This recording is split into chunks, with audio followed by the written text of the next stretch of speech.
پناہ مانگتا ہوں میں اللہ کی شیطان مردود سے۔ شروع اللہ کا نام لے کر جو بڑا مہربان نہایت رحم والا ہے۔ الف لام میم را۔ اے نبی، یہ کتاب الہی کی آیتیں ہیں اور جو کچھ تمہارے پروردگار کی طرف سے تم پر نازل ہوا ہے حق ہے، لیکن اکثر لوگ ایمان نہیں لاتے۔ اللہ وہی تو ہے جس نے ستونوں کے بغیر آسمان جیسا کہ تم دیکھتے ہو اتنے اونچے بنائے، پھر عرش پر جلوہ افروز ہوا اور سورج اور چاند کو کام میں لگا دیا۔ ہر ایک میعاد معین تک گردش کر رہا ہے۔ وہی دنیا کے کاموں کا انتظام کرتا ہے۔ اس طرح وہ اپنی آیتیں کھول کھول کر بیان کرتا ہے کہ تم اپنے پروردگار کے روبرو جانے کا یقین کرو۔ اور وہی ہے جس نے زمین کو پھیلایا اور اس میں پہاڑ اور دریا پیدا کیے اور ہر طرح کے میووں کی دو قسمیں بنائیں۔ وہی رات کو دن کا لباس پہناتا ہے۔ غور کرنے والوں کے لیے اس میں بہت سی نشانیاں ہیں۔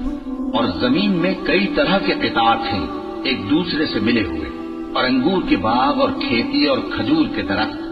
بعض کی بہت سی شاخیں ہیں اور بعض کی اتنی نہیں ہوتی، باوجود کہ پانی سب کو ایک ہی ملتا ہے۔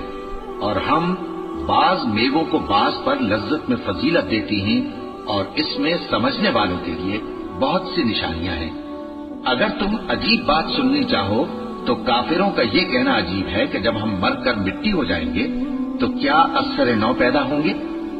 یہی لوگ ہیں جو اپنے پروردگار سے منکر ہوئے ہیں، اور یہی ہیں جن کی گردنوں میں طوق ہوں گے، اور یہی اہل دوزخ ہیں کہ ہمیشہ اس میں جلتے رہیں گے۔ اور یہ لوگ بھلائی سے پہلے تم سے برائی جلدی سے مانگتے ہیں، یعنی طالب عذاب ہیں، حالانکہ ان سے پہلے عذاب واقع ہو چکے ہیں۔ اور تمہارا پروردگار لوگوں کو باوجود ان کی بے انصافیوں کے معاف کرنے والا ہے، اور بے شک تمہارا پروردگار سخت عذاب دینے والا ہے۔ اور کافر لوگ کہتے ہیں کہ اس پیغمبر پر اس کے پروردگار کی طرف سے کوئی نشانی کیوں نازل نہیں ہوئی؟ اے نبی، تم تو صرف خبردار کرنے والے ہو، اور ہر ایک قوم کے لیے رہنما ہوا کرتا ہے۔ اللہ ہی اس بچے سے واقف ہے جو عورت کے پیٹ میں ہوتا ہے، اور وہی پیٹ کے سکڑنے اور بڑھنے سے بھی واقف ہے، اور ہر چیز کا اس کے ہاں ایک اندازہ مقرر ہے۔ وہ چھپی اور ظاہر چیزوں کا جاننے والا ہے، سب سے بزرگ ہے، عالی رتبہ ہے۔ کوئی تم میں سے چپکے سے بات کہے یا پکار کر، یا رات کو کہیں چھپ جائے یا دن کی روشنی میں کھلم کھلا چلے پھرے، اللہ کے نزدیک برابر ہے۔ اس کے آگے اور پیچھے اللہ کے چوکیدار ہیں جو اللہ کے حکم سے اس کی نگرانی کرتے ہیں۔ اللہ اس نعمت کو جو کسی قوم کو حاصل ہے نہیں بدلتا جب تک کہ وہ اپنی حالت کو نہ بدلے، اور جب اللہ کسی قوم کے ساتھ برائی کا ارادہ کرتا ہے تو وہ پھر نہیں سکتی، اور اللہ کے سوا ان کا کوئی مددگار نہیں ہوتا۔ وہی تو ہے جو تم کو ڈرانے اور امید دلانے کے لیے بجلی دکھاتا اور بھاری بھاری بادل پیدا کرتا ہے، اور رعد اور فرشتے سب اس کے خوف سے اس کی تسبیح و تحمید کرتے رہتے ہیں۔ اور وہی بجلیاں بھیجتا ہے، پھر جس پر چاہتا ہے گرا بھی دیتا ہے، جبکہ وہ اللہ کے بارے میں جھگڑتی ہیں، اور وہ بڑی قوت والا ہے۔ کام کا پکارنا تو اسی کا ہے، اور جن کو یہ لوگ اس کے سوا پکارتے ہیں وہ ان کی پکار کو کسی طرح قبول نہیں کرتے، مگر اس شخص کی طرح جو اپنے دونوں ہاتھ پانی کی طرف پھیلا دے تاکہ دور ہی سے اس کے منہ تک آ پہنچے، حالانکہ وہ اس تک کبھی بھی نہیں آ سکتا۔ اور اسی طرح کافروں کی پکار بیکار ہے۔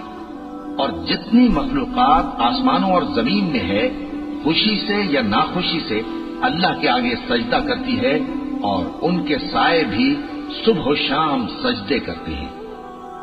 چونکہ آیت سجدہ تلاوت کی گئی ہے، لہذا سامعین پر سجدہ واجب ہے۔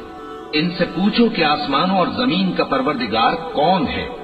تم ہی کہہ دو کہ اللہ۔ ان سے کہو کہ کیا تم نے اللہ کو چھوڑ کر ایسے لوگوں کو کارساز بنایا ہے جو خود اپنے نفع و نقصان کا بھی اختیار نہیں رکھتے؟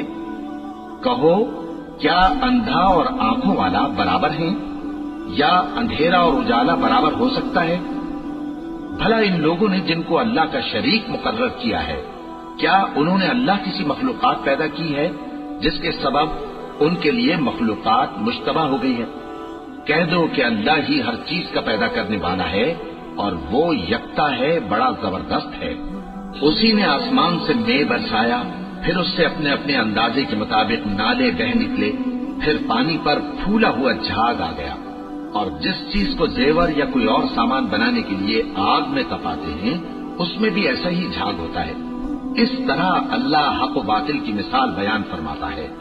سو جھاگ تو سوکھ کر زائل ہو جاتا ہے، اور پانی جو لوگوں کو فائدہ پہنچاتا ہے وہ زمین میں ٹھہرا رہتا ہے۔ اس طرح اللہ صحیح اور غلط کی مثالیں بیان فرماتا ہے تاکہ تم سمجھو۔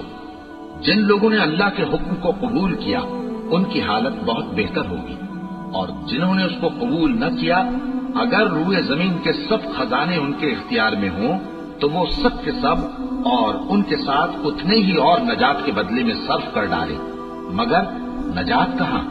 ایسے لوگوں کا حساب بھی برا ہوگا اور ان کا ٹھکانہ بھی دوزخ ہے، اور وہ بری جگہ ہے۔ بھلا جو شخص یہ جانتا ہے کہ جو کچھ تمہارے پروردگار کی طرف سے تم پر نازل ہوا ہے حق ہے، وہ اس شخص کی طرح ہے جو اندھا ہے، اور سمجھتے تو وہی ہیں جو عقل مند ہے، جو اللہ کے عہد کو پورا کرتے ہیں اور قول و قرار کو نہیں توڑتے، اور جن رشتوں کے جوڑے رکھنے کا اللہ نے حکم دیا ان کو جوڑے رکھتے اور اپنے پروردگار سے ڈرتے رہتے اور برے حساب سے خوف رکھتے ہیں، اور جو اپنے پروردگار کی خوشنودی حاصل کرنے کے لیے مصائب پر صبر کرتے ہیں اور نماز پڑھتے ہیں، اور جو مال ہم نے ان کو دیا ہے اس میں سے پوشیدہ اور ظاہر خرچ کرتے ہیں اور نیکی سے برائی کو دور کرتے ہیں، یہی لوگ ہیں جن کے لیے عاقبت کا گھر ہے، یعنی ہمیشہ رہنے کے باغات جن میں وہ داخل ہوں گے، اور ان کے باپ دادوں اور بیویوں اور اولاد میں سے جو نیکوکار ہوں گے وہ بھی بہشت میں جائیں گے، اور فرشتے بہشت کے ہر ایک دروازے سے ان کے پاس آئیں گے اور کہیں گے تم پر سلام ہو، یہ تمہاری ثابت قدمی کا بدلہ ہے، اور عاقبت کا گھر خوب گھر ہے۔ اور جو لوگ اللہ سے پختہ عہد کر کے اس کو توڑ ڈالتے اور جن رشتوں کے جوڑے رکھنے کا اللہ نے حکم دیا ہے ان کو قطع کر دیتے اور ملک میں فساد کرتے ہیں، ایسوں پر لعنت ہے اور ان کے لیے برا انجام ہے۔ اللہ جس کا چاہتا ہے رزق فراخ کر دیتا ہے اور جس کا چاہتا ہے تنگ کر دیتا ہے، اور کافر لوگ دنیا کی زندگی پر خوش ہو رہے ہیں، اور دنیا کی زندگی آخرت کے مقابلے میں بہت تھوڑا سامان ہے۔ اور کافر کہتے ہیں کہ اس پیغمبر پر اس کے پروردگار کی طرف سے کوئی نشانی کیوں نازل نہیں ہوئی؟ کہہ دو کہ اللہ جسے چاہتا ہے گمراہ کرتا ہے، اور جو اس کی طرف رجوع ہوتا ہے اس کو اپنی طرف کا رستہ دکھاتا ہے، یعنی ان کو جو ایمان لاتے اور جن کے دل اللہ کی یاد سے آرام پاتے ہیں ان کو۔ اور سن رکھو کہ اللہ کی یاد سے ہی دل آرام پاتے ہیں۔ جو لوگ ایمان لائے اور عمل نیک کیے ان کے لیے خوشحالی اور عمدہ ٹھکانہ ہے۔ جس طرح ہم پہلے پیغمبر بھیجتے رہے ہیں اسی طرح اے نبی ہم نے تم کو اس امت میں جس سے پہلے بہت سی امتیں گزر چکی ہیں بھیجا ہے، تاکہ تم ان کو وہ کتاب جو ہم نے تمہاری طرف بھیجی ہے پڑھ کر سنا دو۔ اور یہ لوگ رحمان کو نہیں مانتے، کہہ دو وہی تو میرا پروردگار ہے، اس کے سوا کوئی معبود نہیں، میں اسی پر بھروسہ رکھتا ہوں اور اسی کی طرف رجوع کرتا ہوں۔ اور اگر کوئی قرآن ایسا ہوتا کہ اس کی تاثیر سے پہاڑ چل پڑتے یا زمین پھٹ جاتی یا مردوں سے کلام کر سکتے تو کیا یہ لوگ ایمان لے آتے؟ بات یہ ہے کہ سب باتیں اللہ کے اختیار میں ہیں، تو کیا مومنوں کو اس سے اطمینان نہیں ہوا کہ اگر اللہ چاہتا تو سب لوگوں کو ہدایت کے رستے پر چلا دیتا؟ اور کافروں پر ہمیشہ ان کے اعمال کے بدلے آفت آتی رہے گی یا ان کے مکانات کے قریب نازل ہوتی رہے گی، یہاں تک کہ اللہ کا وعدہ آ پہنچے۔ بے شک اللہ وعدہ خلاف نہیں کرتا۔ اور تم سے پہلے بھی رسولوں کے ساتھ تمسخر ہوتے رہے ہیں، تو میں نے کافروں کو مہلت دی، پھر میں نے ان کو پکڑ لیا، سو دیکھ لو کہ میرا عذاب کیسا رہا۔ تو کیا وہ جو ہر شخص کے اعمال کا نگراں و نگہبان ہے وہ بتوں کی طرح بے علم و بے خبر ہو سکتا ہے؟ اور ان لوگوں نے اللہ کے شریک مقرر کر رکھے ہیں، ان سے کہو کہ ذرا ان کے نام تو لو۔ کیا تم اسے ایسی چیزیں بتاتے ہو جو روئے زمین پر ہیں اور اسے معلوم نہیں، یا تم لوگ محض سطحی بات کی تقلید کرتے ہو؟ اصل یہ ہے کہ کافروں کو ان کے فریب